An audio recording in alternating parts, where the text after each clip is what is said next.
కానీ ఈ భగవద్గీత ఏదైతే ఉందో సాక్షాత్తు ఎవరు ప్రింట్ చేసినా ఎవరు రాసినా భగవంతుడు పలికిన మాటనే. మీరు చూడండి, భాష్యం అనేది 600కి 700కి పైగా డిఫరెంట్ భాష్యాలు ఉన్నాయి భారతదేశంలో భగవద్గీతకి. అందుకనే భగవద్గీత యథాతథమని చాలా నిస్పష్టంగా విస్పష్టంగా చాలా స్పష్టంగా ప్రభుపాదుల వారు యథాతథాన్ని రాశారు. ఎందుకంటే శాస్త్రాన్ని ఉన్నదున్నట్టుగా ప్రజలకి చేరవేయాలనేటువంటి ఒక్క సంకల్పంతో ప్రభుపాద ఏం చేశారంటే ఈ యొక్క భగవద్గీతని పరంపరలో రచించారు. మీరు ఈ యొక్క భగవద్గీతని తెరిచి చూస్తే 32వ వ్యక్తి పరంపరలో వస్తుంటే భగవంతుడు ఎలా అయితే చెప్పారు 4 సంప్రదాయాలు అలా బ్రహ్మకి చెప్పారు, బ్రహ్మ, దాని తర్వాత నారదుడు వ్యాస భగవానునికి అలా చెప్తూ పరంపర వస్తుంటే 32వ వ్యక్తి ఇక్కడ శ్రీల ప్రభుపాదుల వారు ఉన్నారు. చూడండి, 32వ వ్యక్తి ఆ పరంపరలో వచ్చినటువంటి వ్యక్తి స్వయంగా గురువు యొక్క అన్వేషణలో ఈ యొక్క భగవద్గీతాన్ని తిరిగి యాజ్ టీజ్గా ఈ యొక్క ప్రపంచాన్ని అందించడానికి ప్రయత్నం చేశారు. ఈ యొక్క భగవద్గీతని చదివి చాలామంది ఈరోజు భక్తులుగా ఈ యొక్క సనాతన ధర్మాన్ని పాటిస్తున్న వాళ్ళు ఉన్నారు. సో కాబట్టి ఈ యొక్క భగవద్గీత ఎవరి ఇంట్లోనైతే లేకపోతే మనం అందరం అలవరచుపరుచుకోవాలి. వాళ్ళకి ఈ భగవద్గీతని గిఫ్ట్గా ఇవ్వడానికి ప్రయత్నం చేయాలి. ఏదో పటము, ఏదో పువ్వులు, ఏదో గిఫ్ట్ ఇచ్చే బదులు భగవద్గీతను తీసుకెళ్ళి వాళ్ళకి బహుమానంగా ఇవ్వడం వల్ల కనీసం మనం ప్రతి ఇంట్లో భగవద్గీతను పెట్టేటువంటి కృతిలో ఆ యొక్క మహాయజ్ఞంలో మనందరం కూడా భాగస్వాములు అవ్వాలి. ఇంటింటా భగవద్గీత అనేటువంటి కార్యక్రమం మనం కూడా ఇక్కడ స్టార్ట్ చేయాలి. ప్రతి ఇంట్లో భగవద్గీతను పెట్టడానికి ప్రయత్నం చేయాలి. మేము అంతకుముందు ఒక 2 years క్రితం దగ్గర 516 భగవద్గీతల్ని ప్రతి ఇంట్లో పెట్టడానికి ప్రయత్నం చేశాం.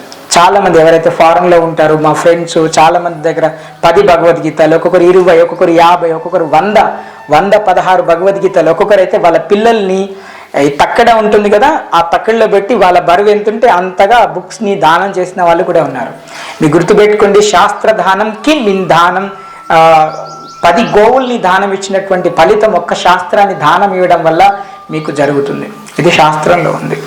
సో కాబట్టి మీరు ఏదైనా దానం ఇవ్వాలనుకుంటే ఇలాంటి శాస్త్ర గ్రంథాలని దానం ఇవ్వడానికి ప్రయత్నం చేయండి. సో కాబట్టి దాని ద్వారా ఎవరైతే కొనలేని స్థితిలో ఉన్నారో, ఎవరైతే దీన్ని పెట్టుకోలేని స్థితిలో ఉన్నారో వారి ఇంటికి వెళ్ళి మనం స్వయంగా ఇవ్వడం వల్ల ఏమవుతుందంటే ఆ జన్మాంతర కృతానిచ, సో ఆ కృతాన్ని అంతా కూడా మీ అకౌంట్లోకి వస్తుంది. అందుకనే సో సాక్షాత్తు మనకి ఇక్కడ చెప్తున్నారు, ఏమని చెప్తున్నారంటే గోలోకేర ప్రేమధన హరినామ సంకీర్తన.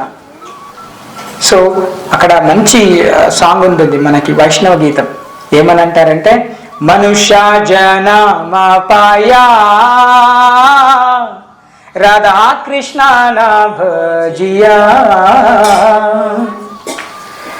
మనుష్య జనమ పాయా రాధాకృష్ణ భజియా.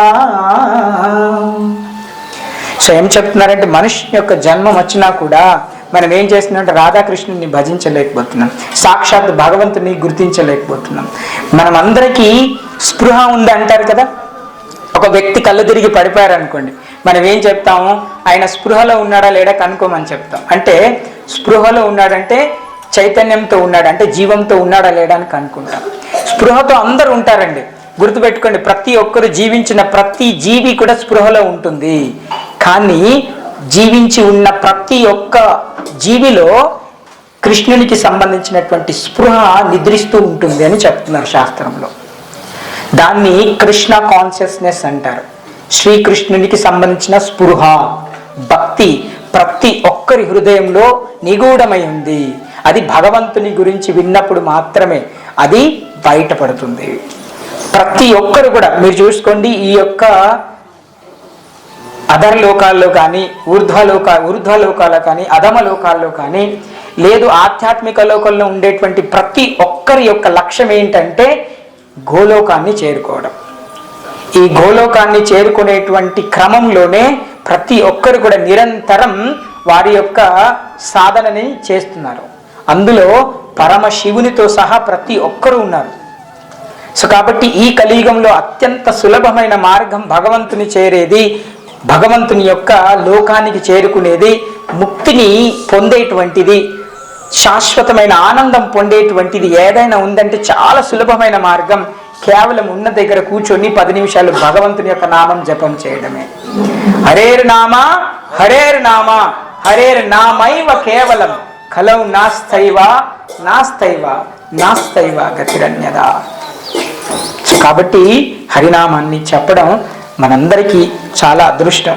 సో కాబట్టి దయచేసి ప్రతి ఒక్కరు కూడా ఈ యొక్క హరినామ జపాన్ని ఎవరైతే తీసుకున్నారో జపించడానికి ప్రయత్నం చేయండి. అదేవిధంగా ఎవరైతే ప్రతి వారం ఇక్కడికి వస్తే ఇక్కడ జపంని చేపించడం జరుగుతుంది ప్రతి ఒక్కరితోటి. దీని ద్వారా ఏమవుతుందంటే మనకి ఆగస్టులో జన్మాష్టమి ఉంటుంది. ఈ జన్మాష్టమి అప్పుడు మనము ఇక్కడ జన్మాష్టమి ఉత్సవాలు చేస్తాము. 2 రోజులు ఉంటుంది అది. సో 2 days జన్మాష్టమి ఉత్సవాలు ఇక్కడ చేస్తాము, చాలా మంచిగా చేస్తాము. సో అందరు కూడా రావాలి. అది సాయంత్రం టైంలో ఉంటుంది జన్మాష్టమి ఉత్సవాలు. భగవంతుడికి మంచి లడ్డు గోపాలకి మంచిగా అభిషేకాలు, దాని తర్వాత మీరు ఎవరైనా కూడా ప్రతి ఒక్కరు భగవంతుడికి భోగు తయారు చేసి తీసుకురావచ్చు. మీ ఇంట్లో భగవంతుడికి ఎల్లిగడ్డ వేయకుండా ఏమైనా కూడా చేసి తీసుకురావచ్చు. ఆ మరుసటి రోజు జన్మాష్టమి అయిన తర్వాత తెల్లారి సో మనకి నందోత్సవం అని ఉంటుంది. ఆ రోజు మనందరం కూడా భగవంతుడి యొక్క ఫీస్ట్ అంటారు. ఆ రోజు ఫీస్ట్ రోజు ఇక్కడ తెల్లారి కూడా ఇక్కడ ఫీస్ట్ ఉంటుంది, నందోత్సవం. 2 days మేము జన్మాష్టమి చేయడానికి సంకల్పించాము. ఈ భింగలందరినీ కూడా మనము ఈ జన్మాష్టమి దాంట్లో భాగస్వాములు చేయడానికి ప్రయత్నం చేద్దాము. సో జన్మాష్టమి మొట్టమొదటిగా నాకు తెలిసి భీమగల్లో మనం చేస్తుంటాం ఉత్సవాలు. సో మీరందరూ గుర్తుపెట్టుకోండి, ఆ రోజు మనం జన్మాష్టమి భగవంతుడు ఎందుకు నలుపు రంగులో జన్మించారు, భగవంతుడు అష్టమి రోజు ఎందుకు మనందరం అష్టమి అంటే ఏమంటారు, అష్టమి రోజు ఎటు వెళ్ళొద్దు అంటారు, అష్టమి రోజు ఏం చేయొద్దు అంటాం. అష్టమి అబ్బో అష్టమి అంటాం. మరి భగవంతుడు ఎందుకు అష్టమి రోజే పుట్టాడండి? రాధాష్టమి, గోపాష్టమి, సో అవునా, కృష్ణాష్టమి. సో ఇవన్నీ ఎందుకు అష్టమి రోజే పెట్టారు? భగవంతుడు ఎందుకు అష్టమి రోజు జన్మిస్తారు అని అంటే ప్రజలలో ఉన్నటువంటి అజ్ఞానాన్ని తీసేయడానికండి. గుర్తుపెట్టుకోండి, మన హృదయంలో మాలిన్యం ఉన్నంత వరకు అష్టములైనా నవమైనా దశమైనా కూడా సో అది ఇబ్బందికరంగానే ఉంటుంది. మన హృదయంలో కృష్ణ చైతన్యం లేనంత వరకు. ఇంకొకటి చివరిగా నేను చెప్పదలుచుకుంది ఏంటంటే, ఇది చెప్పకూడదో చెప్పచ్చో తెలీదు, కానీ శాస్త్రంలో చెప్తారు, కృష్ణుని యొక్క నామాన్ని ఒక్కసారి కనుక పట్టుకుంటే, ఆదిదేవుణ్ణి కనుక పట్టుకుంటే మీకు అన్యదా పట్టుకోవాల్సినటువంటి అవసరం రాదని చెప్పి శాస్త్రంలో చెప్తున్నారు. అంటే ఎగ్జాంపుల్ మీ దగ్గర ఒక 2000 రూపీస్ నోట్ ఉంది అనుకోండి, దాంట్లో 500 ఉంటుంది, 20 రూపీస్ ఉంటుంది, 100 రూపీస్ ఉంటుంది. మీరు ప్రత్యేకంగా మళ్ళీ 500, 20 రూపాయలు, 100 రూపాయలు తీసుకోవాల్సిన అవసరం లేదు. అలానే వన్స్ మీరు ఆదిదేవుని కనుక పట్టుకుంటే, ఎట్లయితే మనం ముందుగా ఆకలి వేసినప్పుడు ముందుగా ఏదైతే తినేసిన తర్వాత ఎంత ఆహారం ఇచ్చినా కూడా మళ్ళీ మనకి ఆ భావన అనేది కలగదు. అలానే భగవంతుణ్ణి ఒక్కసారి కనుక మనం శరణం తీసుకున్న తర్వాత మిగతా అందరూ కూడా సంతృప్తి చెందుతారు. ఎట్లయితే ఒక చెట్టు ఉంటే మహా చెట్టుకి మనము ఆ చెట్టుకుండే పువ్వులకి, కాయలకి అన్నిటికీ సేవ చేయాలి అంటే ఎక్కడ పోయాలి నీరు? మనం కాయలకి పువ్వులకి పోయాలా? కాదు. ఎక్కడ పోయాలి? చెట్టు మొదట్లో పోస్తే చెట్టులో ఉన్నటువంటి పువ్వులకి, కాయలకి ఎలా మనం సేవ చేసిన వల్ల అవుతామో, ఎట్లయితే శరీరంలో ఉదరానికి మనము ఆహారం ఇవ్వడం వల్ల ఈ చేతులకి, కళ్ళకి, ఇంద్రియాలకి ఎలా తృప్తిపరుస్తామో, అలా భగవంతుని కృష్ణుని యొక్క శరణం తీసుకోవడం వల్ల మిగతా 33 కోట్ల మంది దేవతలు కావచ్చు, అన్యద అందరినీ కూడా తృప్తిపరచొచ్చు అని చెప్పి శాస్త్రంలో ఉంది. కాబట్టి సో మనం అందరం కూడా భగవంతుని నామాన్ని పలకడానికి ప్రయత్నం చేద్దాం. భగవంతుని యొక్క సత్సంగాన్ని ఇంకా ముందుకు తీసుకెళ్ళడానికి అమ్మవారి యొక్క కృప వల్ల మనం ఇంకా ముందుకు వెళ్ళడానికి ప్రయత్నం చేద్దాం. ప్రతిసారి చెప్పేదే తప్పుగా అనుకోదు. సో ఇక్కడ ఈ యొక్క సత్సంగాన్ని నిర్వహించడానికి మనకి సహకరిస్తున్నటువంటి ఈ యొక్క ఆలయ కమిటీ వారు కావచ్చు, ఆలయం యొక్క సభ్యులు, వారందరికీ కూడా అసలు ఇంత మంచి కార్యక్రమం ఇక్కడ జరపడానికి వారందరూ మంచి హృదయంతో మనందరికి ఇక్కడ స్థానం ఇచ్చారు. ఎందుకంటే అమ్మవారికి కూడా ఇష్టం సుభద్రమై భగవంతుని నామం చూడండి, ఇంతమంది జపం చేస్తుంటే దాని యొక్క ప్రభావం చాలా చాలా ఉంటుంది. ఇక్కడ మొత్తం కూడా దాని ప్రభావం ఉంటుంది. ఇక్కడ టెంపుల్లో కంప్లీట్గా పాజిటివ్ ఎనర్జీ వచ్చేస్తుంది. సో కాబట్టి వారందరికీ కూడా పేరు పేరున మా యొక్క హృదయపూర్వక ధన్యవాదాలు. అట్లనే